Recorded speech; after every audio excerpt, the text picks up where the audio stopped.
Senator Hanson. Thank you very much.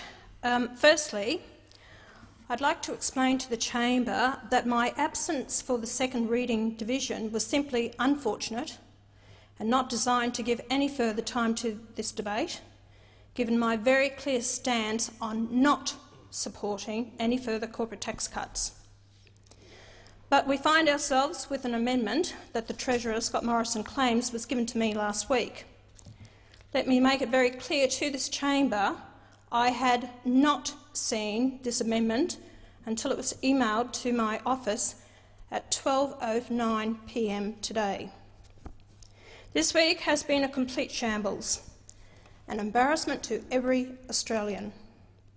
You've got the Liberals knifing each other, and Doug Cameron, Senator Cameron, I should say, was caught dancing down the corridors with his air tambourine singing "Oh Happy Days." The people are over it. They're tired of every single one of you urinating their money up against a brick wall. If they could bang your heads against the same wall, they would. Both of you, Labor and the Coalition. You've left the people in this country with a filthy hangover today. When I go shopping, people say, why can't the government help the farmers instead of these big corporate companies? They're right. The bulk of multinationals don't pay their fair share of tax in this country. People ask me, why do we send billions overseas in the form of foreign aid? Good question, isn't it? Especially when every single one of you drives past at least 6 homeless people sleeping near Outback Jacks on Northbourne Avenue here in Canberra. And let's not forget the 105,000 other homeless we have in this country.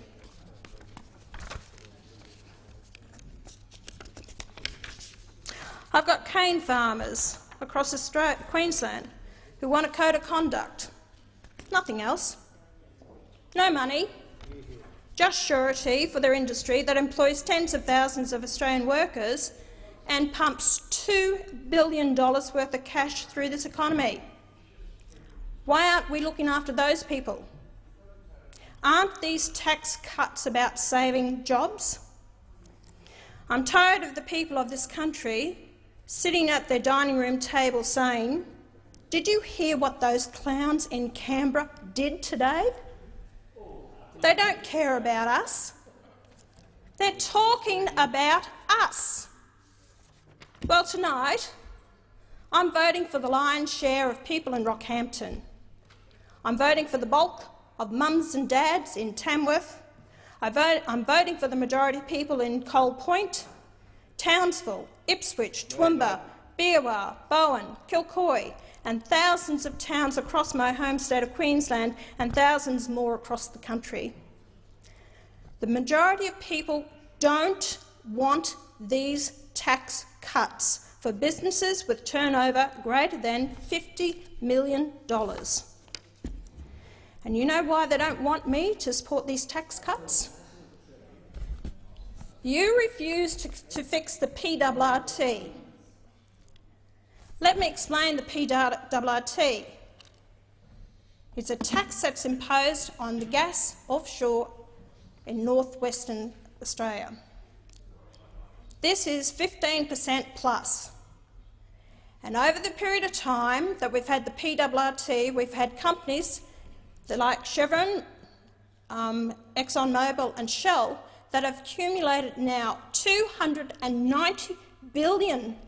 Let me say that again, $290 billion in tax credits that they say they will not be paying tax in the country for a long time to come. Shame.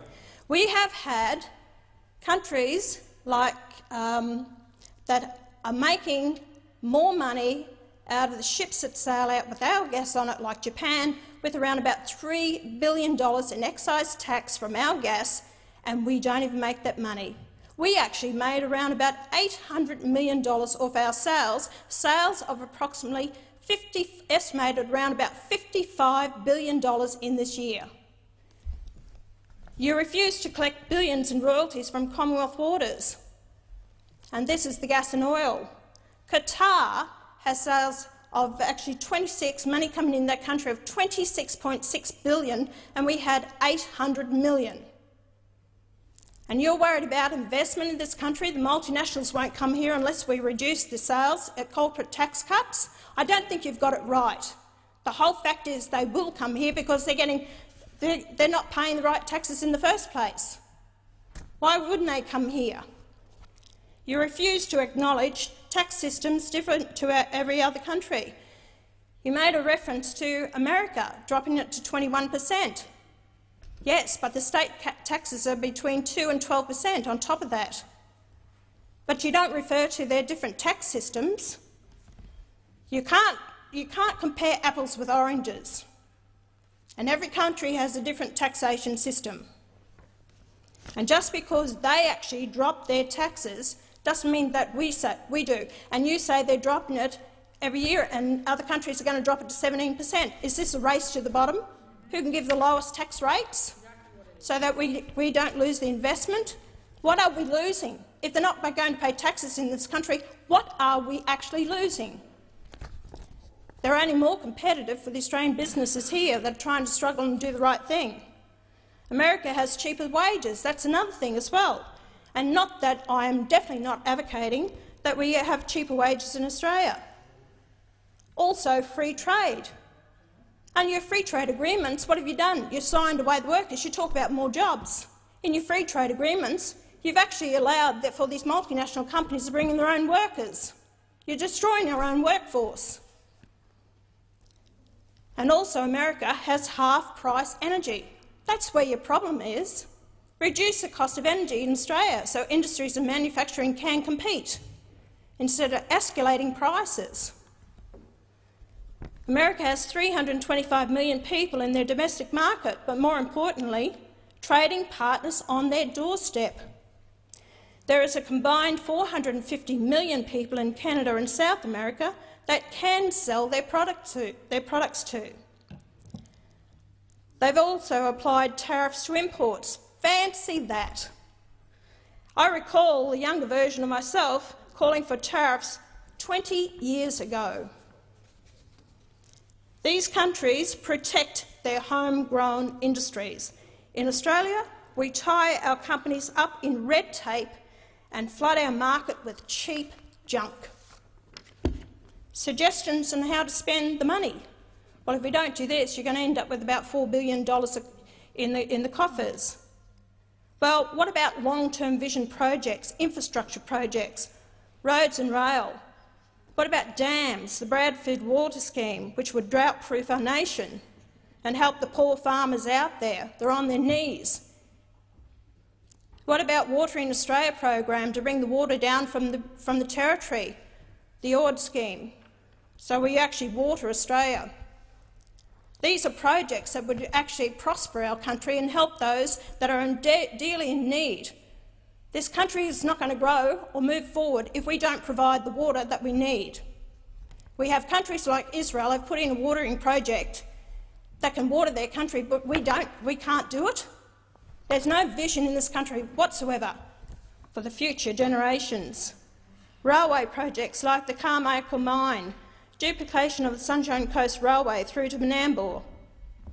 Why aren't we duplicating the Bruce Highway from Brisbane to Cairns for tourism and freight? Coal-fired power stations to produce the dispatchable energy that we need to reduce the power prices in this country.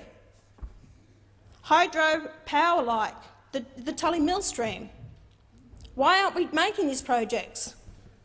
Where's the debate on nuclear energy? Why don't we do that?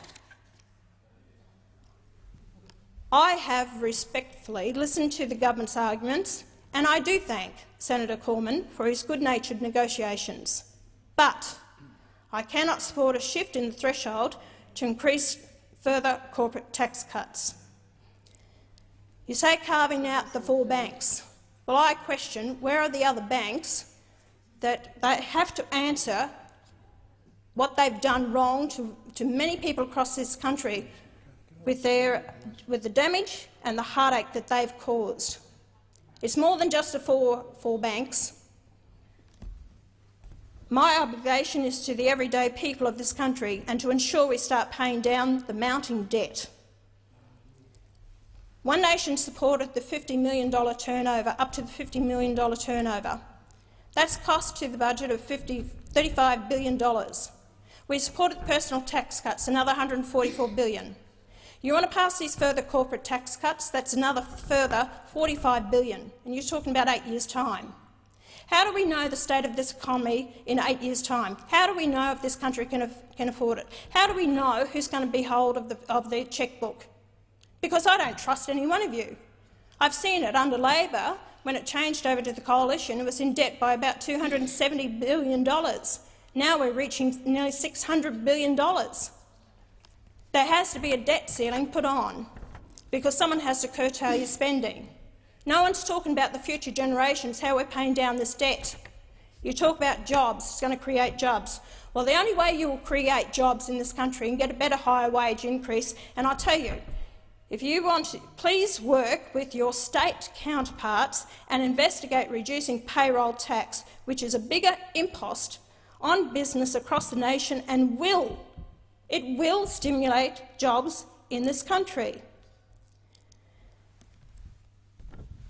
And that's why I say to you, corporate tax cuts will not — you can't guarantee they are actually going to create employment and give higher wages, because I tell you something, a lot of these business, what I hear all the time, the biggest problem in this whole country is payroll tax. I know it is not a federal issue, it is a state issue, and you have to work with the states to compensate them to slowly reduce the payroll tax, which will increase employment.